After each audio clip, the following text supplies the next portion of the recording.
Hi friends, சரி cinema base அப்டேட்டில் அடுத்தது ஒரு தாறுமாறான ஒரு அப்டேட்டோடு வந்திருக்குங்க. ஸோ கூலி திரைப்படத்தோடைய வசூல் வேறு லெவலில் போயின்னு இருக்குது. 525 கோடியெல்லாம் அசால்ட்டாக கிராஸ் பண்ணி இப்போ போயின்னு இருக்குது பாக்ஸ் ஆஃபீஸில். நேற்று விநாயகர் சதுர்த்தியை முன்னிட்டு அக்ராஸ் நேஷன் பார்த்தீங்கன்னாக்கா நிறையா புக்கிங்ஸ்லாம் வந்து நம்மளால் பார்க்க முடிஞ்சது. ஒரு 75% to 85% வந்து நார்த் இந்தியாவிலே நம்மளால் கண்கூடாக பார்க்க முடிஞ்சது.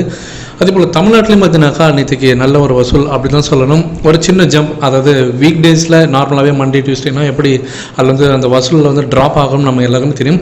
அதுலேருந்து ஒரு சின்ன ஜம்ப் வந்து நேற்றுக்கு கிடச்சிருக்கு. மீண்டும் பார்த்தீங்கன்னாக்கா இப்போ நாளைக்கு சாட்டர்டே சண்டே மறுபடியும் வீக்கெண்ட் ஸ்டார்ட் ஆகிடும். அந்த இடத்துல மறுபடியும் ஒரு நல்ல ஒரு வசூலை நம்ம எதிர்பார்க்கலாம்.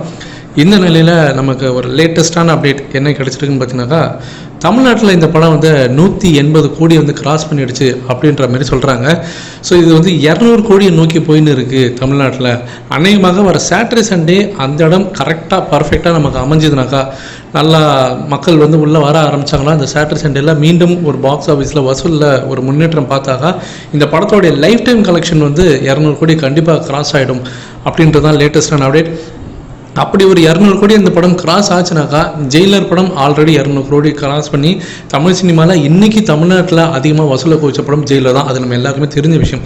மீண்டும் ஒரு முறை இப்போ கூலி திரைப்படம் 200 கோடி வசூலிக்கும் போது 2 முறை 200 கோடி வசூல் கொடுத்த தமிழ்நாட்டில் ஒரே நடிகர் ரஜினி சார் மட்டும்தான் இருப்பார்.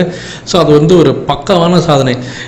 ஏன் இது வந்து அழுத்தம் திருத்தமாக இது தனியாக வீடியோ போடணுன்னு நினச்சேன்னா, நீங்கள் நல்லா பார்க்கலாம். லாஸ்ட் ஒரு 7 to 8 இயர்ஸாக நீங்கள் பார்க்கலாம், இந்த நடிகருடைய படம் தான் வந்து தமிழ்நாட்டில் அதிக வசூல். ரஜினி சாருக்கு வந்து பார்த்தீங்கன்னாக்கா ஆந்திரா கர்நாடகாவில் தான் வசூல் வருது. அதனால தான் அவரோட படம் வந்து ஏதோ கொஞ்சம் ஓடுது. தமிழ்நாட்டில் இவர் வேஸ்ட்டு.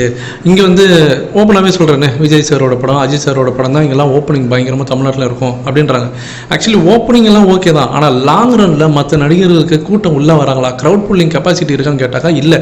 ஆனால் ரஜினி சாருக்கு லாங் ரன்னுக்கு ஃபேமிலி ஆடியன்ஸ் வராங்க, ஸோ ரிப்பீட்டட் ஆடியன்ஸ்லாம் வராங்க, ஜென்ரல் ஆடியன்ஸ்லாம் வராங்க. ஸோ அதனால தான் 2 முறை அந்த லாங் ரனில் படம் வசூல் கொடுக்கும்போது 2 முறை 200 கோடி வசூலை கொடுக்கறதுக்கு அவருக்கு வந்து சாத்தியப்படுத்துது. ஸோ தலைவர் என்றைக்குமே வேறு லெவல் அப்படின்றத நம்ம மறக்காமல் கீழே கமெண்ட் செக்ஷனில் நீங்கள் சொல்லுங்கள். எந்த அளவுக்கு இந்த விஷயத்தை நீங்கள் பார்க்குறீங்க அப்படின்றத சொல்லுங்கள் ஃப்ரெண்ட்ஸ்.